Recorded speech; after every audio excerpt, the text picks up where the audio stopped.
আসসালামু আলাইকুম। Hello everyone, welcome to my channel. Faridpur bus লাভারের তরফ থেকে আপনাদের জন্য আরও একটি নতুন ভিডিও নিয়ে হাজির হলাম আমি মোহাম্মদ আলামিন। হারিয়ে যাওয়া পরিবহন সেকশন থেকে সাউথ লাইন পরিবহনেরই ইতিহাস তুলে ধরার চেষ্টা করছি এই ভিডিওতে ইনশাল্লাহ। তাই ভিডিওটি না টেনে সম্পূর্ণ ভিডিওটি দেখার অনুরোধ রইল। আসুন ভিডিও শুরু করা যাক।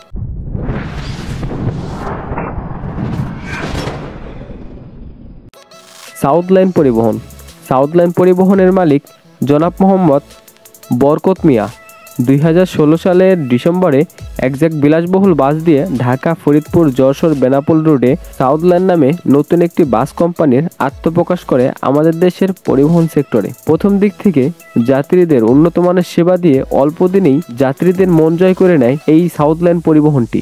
যখন স্বপ্নের পদ্মা সেতু চালু হয়নি তখন তারা দৌলতদিয়া পাটুরিয়া ফেরিঘাট দিয়ে যাত্রী সেবা দিত। উন্নত মানের গাড়ি, দক্ষ চালক, সুশিক্ষিত গাইড দিয়ে যাত্রী সেবা পরিচালিত করার জন্য সর্বমহলে তারা প্রশংসিত হয় এবং খুব অল্প দিনের মাঝেই যাত্রীদের মন জয় করে নেয় এই পরিবহনটি। এত সুন্দর গোছালো সার্ভিস দেওয়ার পরেও হঠাৎ করে 2020 সালে এসে বাস কোম্পানিটি বন্ধ হয়ে যায়। এর কারণ হিসেবে জানা যায় অঞ্চলভিত্তিক জালিয়াতির মামলায় বাস কোম্পানির ম্যানেজমেন্ট ফেঁসে যায়। এমনকি বাস কোম্পানির মালিককে জেলে পর্যন্ত যেতে হয়। রাষ্ট্রীয়ভাবে যখন তার জালিয়াতির মামলার তদন্ত করা হয় তখন তার কোনো সততাই পায় না। রাষ্ট্রীয়ভাবে তারা সিদ্ধান্ত নেয় এই বাস কোম্পানিটি বন্ধ করে দেয়। এরপরই পরিবহন সেক্টর থেকে তারা বিদায় নেয়। বাস কোম্পানির ইসলাম ব্যাংকের কোনো এক শাখা থেকে মোটামুটি বেশ ভালো অঙ্কের অ্যামাউন্ট বা লোন নেওয়া থাকে। সম্ভবত সেই লোনের টাকা না দেওয়ার কারণে কিন্তু এটি একটি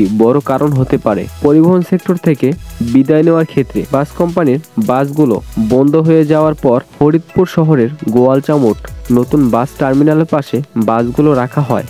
2022 সালের 11 মার্চ গভীর রাতে প্রায় 12টির মতন বাস আগুনে পুড়ে যায়। সাউথ লাইন পরিবহনের এই বাসগুলো যদি না পুড়ে যেত তাহলে হয়তো সরকারের কোনো সনযোগ্যতার কারণে সে আবার পরিবহন সেক্টরে হয়তোবা আবারও ফিরে আসতে পারত।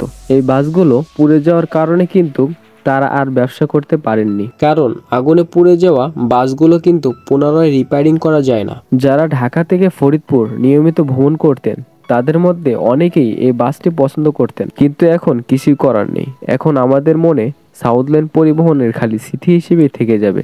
যখন কোনো নতুন পরিবহন আমাদের মাঝে আসে আমরা যেমন খুশি হয়ে থাকি, তেমনি একটা পরিবহন যখন বন্ধ হয়ে যায় তখন তেমনি দুঃখ পেয়ে থাকি আমরা।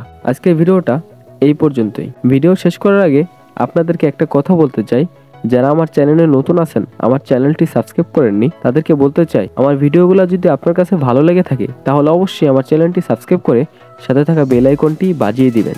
ধন্যবাদ। আজকের ভিডিওটা এই পর্যন্তই। পরবর্তী নতুন কোনো এক ভিডিও নিয়ে আপনাদের সাথে দেখা হবে। আল্লাহ হাফেজ।